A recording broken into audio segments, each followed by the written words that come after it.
शेर बैठा है भगवा देश में, कोई पत्थर तो फेंक कर देख उत्तर प्रदेश में। ये सोशल मीडिया पर बड़ा प्रचलित भाषा है, खास करके उन लोगों का जो खास करके हिंदू नाम से या हिंदू संगठन के नाम से इस तरह की एक चैनल बना रखे हैं फेसबुक पर, इंस्टाग्राम पर, इस तरह की चीजों पर।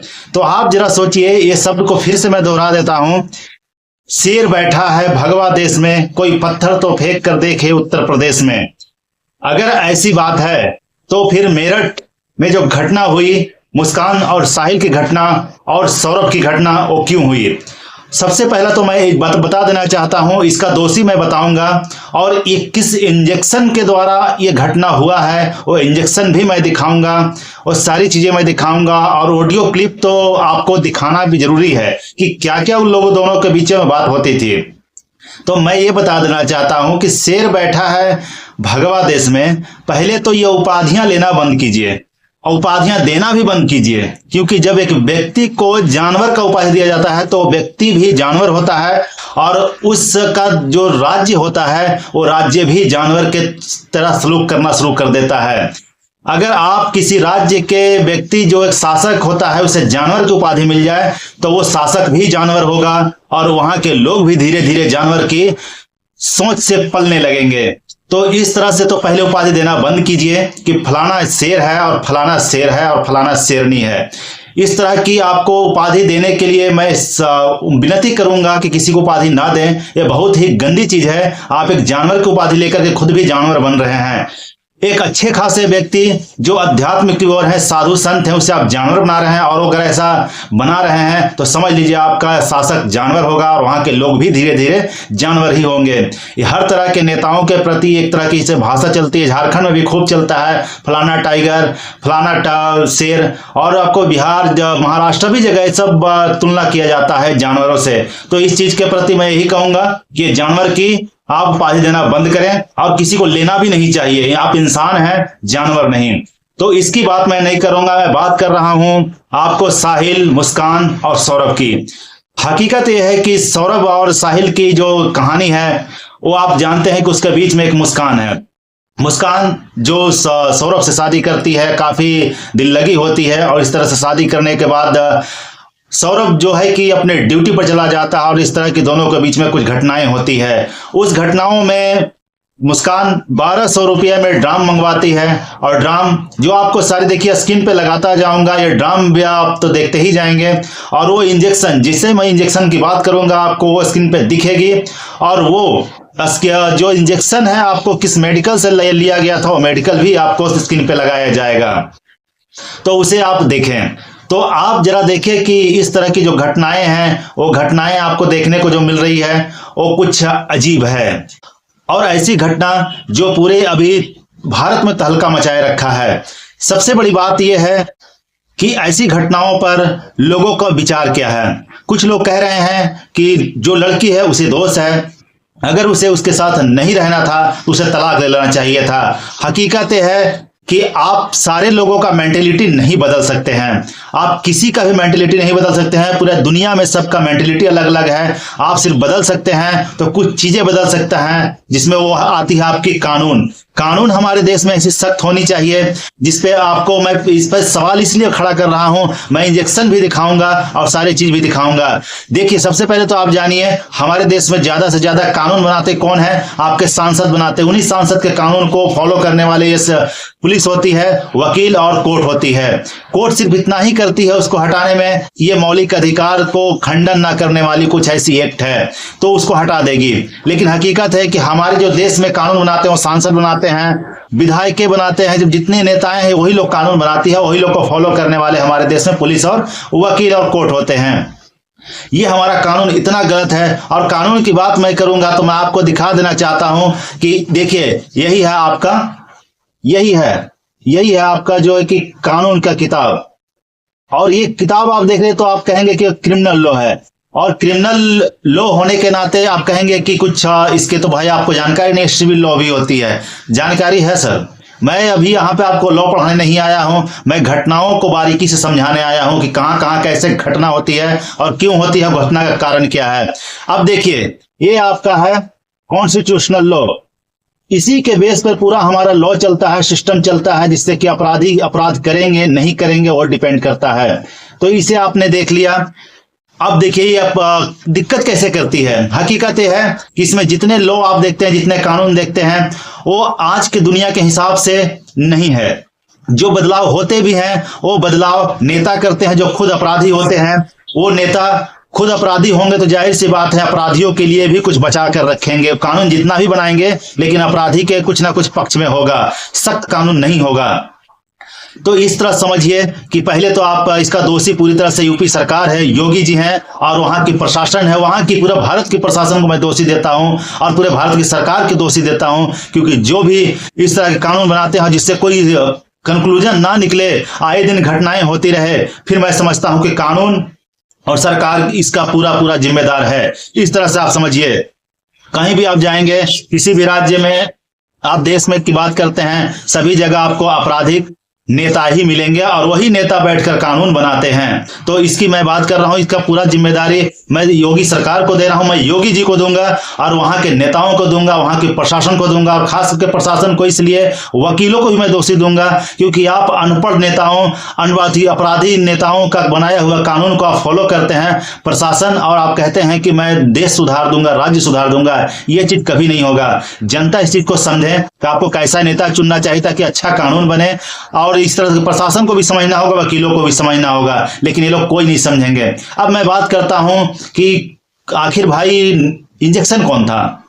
ये आप स्क्रीन पे देखेंगे, समझे ना, मिडाजोल नाम का इंजेक्शन है जिसका इस्तेमाल किया गया था सौरभ को सुलाने के लिए। आप स्क्रीन पर लगा दिया जा रहा है, आप देखते जाइए। मिडाजोलम इसका नाम है, मिडाजोलम इंजेक्शन, जो सौरभ को सुलाने के लिए आपका इस्तेमाल किया गया था, और इसका इस्तेमाल इस तरह किया गया कि सच में सौरभ को सुला ही दिया गया। वो ड्रम जो 1200 रुपया में खरीदा गया, वो मुस्कान और साहिल की बात है। अब देखिए, मैं अब मुस्कान और साहिल की आपको ऑडियो सुनाता हूं, फिर इसका कंक्लूजन मैं आपको देता हूं। ऑडियो आप जरा सुन लीजिए, इसके बाद आपको क्लियरेंस होने में थोड़ा ज्यादा बेहतर होगा। आप ऑडियो सुनिए। हेलो। हाँ बताओ। कितनी देर से फोन कर रहे हैं, नहीं उठा रहे हो? काहे उठे फोन, बताओ हमका। काहे के लिए उठे? काहे फोन ना उठाओ चाहिए था? जब फोन मिले तो फोन उठाओ। ये तो हम काहे के लिए फोन उठे, ये बताओ हमका। बात करने के लिए फोन उठाओ। ये तो हमका नहीं बात करनी है ना। तो तुमका नहीं करनी है ना, हमका तो करनी है तुमसे। हाँ तो हमरे पे यहाँ काहे के लिए तुम फोन कर रहे हो, हमका यूँ बताओ, काहे के लिए इतना परेशान कर रही हो? परेशान तो करबे परेशान करबे तुमका। है? परेशान करबे। परेशान करियो? हाँ करब परेशान। तो हमरे पीछे काहे इतना पड़ी हुई, यूँ बताओ हमका। हम पीछे परे है ना, परबे तुमरे पीछे परे है ना, परबे पीछा तुम्हारे ना छोड़ा भी, तुम ये चक्कर माना रहे हो कि तुम्हारे पीछा छोड़ दिया, समझो। पीछा तुम्हारा हम ना छोड़ा, पीछे छोड़े खातिर थारे वहाँ तुम्हारे पास हम फोन कर रहे हैं। देखो इतना परेशान कोई नहीं किया जाता, समझो। नहीं तो काहे हम परेशान कर दे तुमका भाई, क्योंकि के लिए, क्योंकि हम तो भाई तुमसे बहुत ज्यादा प्यार करें, ठीक है, बहुत के बहुत ज्यादा तुमसे हम प्यार करें, तो हम परेशान करबे। हमका चाहे तुम्हारे लिए चाहे हमका रोज घर में मार खाए पड़े, हमका उसकी कोई चिंता नहीं, हम मार खाए, हम कोई तरीके से अपनाई जरूर तुमका, बस वो अपना एक रहिबे, अपनाई जरूर तुमका हम। अच्छा। कोई तरीके से अपनाई जरूर तुमका हम, क्योंकि हम तुमसे बहुत ज्यादा प्यार करें। तो हमसे प्यार करो तो जब करो तब करो।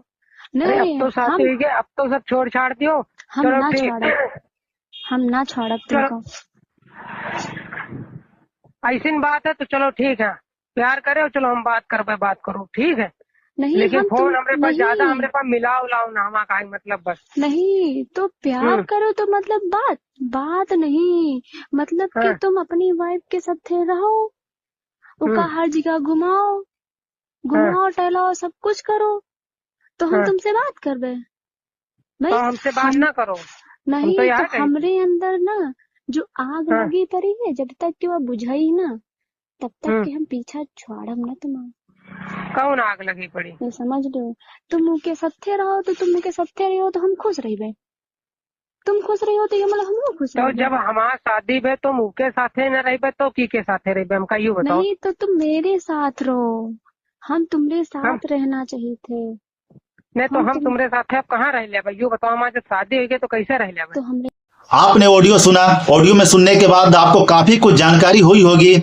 सबसे बड़ी बात है कि आपने ऑडियो में कितनी रोमांस भरी बातें आपको सुनने को मिल रही है। रोमांस भरी बातों से कोई दिक्कत नहीं है, आप चाहे जिसके साथ भी, लोग अपना अपना कंक्लूजन है कि इनसे तलाक ले लेना चाहिए, लेकिन ऐसा नहीं होता। सभी लोगों का मेंटेलिटी अलग अलग है। हमारे कानून में इस चीज का होना चाहिए, ऐसा कानून बनना चाहिए जिससे लोगों को अपराध करने से सोचना पड़े। लेकिन कानून ऐसा है कि लोगों को अपराध करने के लिए बढ़ावा मिलता है हर जगह, क्योंकि हमारे जो नेता जो कानून बनाते हैं वो अपराधी के लिए कहीं ना कहीं उस कानून पक्ष में रखकर ही बनाते हैं, क्योंकि वो खुद अपराधी होते हैं। तो चलिए आगे मैं बताता हूं। आपने ऑडियो देखा, आपने इंजेक्शन देखा, अब आप ये देखिए कि जो उषा मेडिकल खरीदा गया वो स्क्रीन पे आपको लगा दिया जा रहा है, उसको देखिए।